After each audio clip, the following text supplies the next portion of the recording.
O primeiro ano empezamos cun medo que, bueno, aquilo era porque, claro, tampouco sabíamos a resposta nin da xente nin da industria, porque ao final unha feira tampouco a facemos sin os expositores.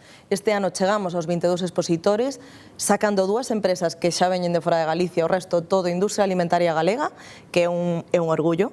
Unha zona gastronómica formada tamén por restaurantes, pois tamén de Galicia, que intentamos escoller un pouquiño algo diferente ao habitual, non? Pois algo que normalmente o celíaco pois non poda comer habitualmente, non? Pois unhas croquetas, collemos un polo rebozado, cousiñas diferentes. Despois, na zona de exposición, pois eso, 22 stands, máis de 650 participantes, é unha sorpresa para rematar moi grande.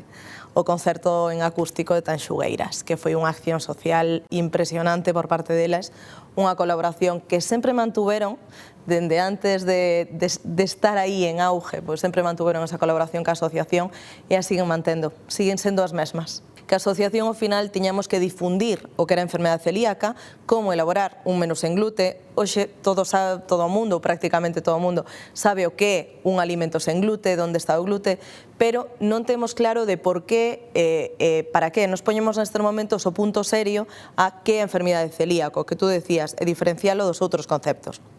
A enfermidade celíaca temos que diferencialo moito da intolerancia ao glute, que non existe. É dicir, fai máis de 20 anos pensábamos que a celiaquía era unha intolerancia alimentaria. A día de hoxe sabemos que eso non é así. Non existe a intolerancia ao glute.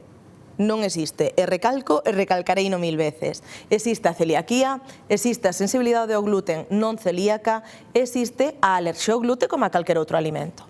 Entón, o que mal chamado intolerancia ao glute pode ser unha alerxia en grado baixo. Pode ser, pero non unha intolerancia en sí. Pero a celiaquía diferenciase de todo eso porque é unha enfermidade autoinmune. É unha enfermidade autoinmune con base xenética, donde pois, o que lle pasa á persoa é que con inxesta de glute, que está presente nos cereais, pois no trigo, na avea, no centeo, na cebada, pois coa inxesta de glute o intestino se irrita e impide, así a modo resumido, e impide a absorción de nutrientes. Despois, en sensibilidade ao glute non celíaca é os síntomas os mesmos, pero non ten ese daño intestinal, é moi relacionada ca celiaquía.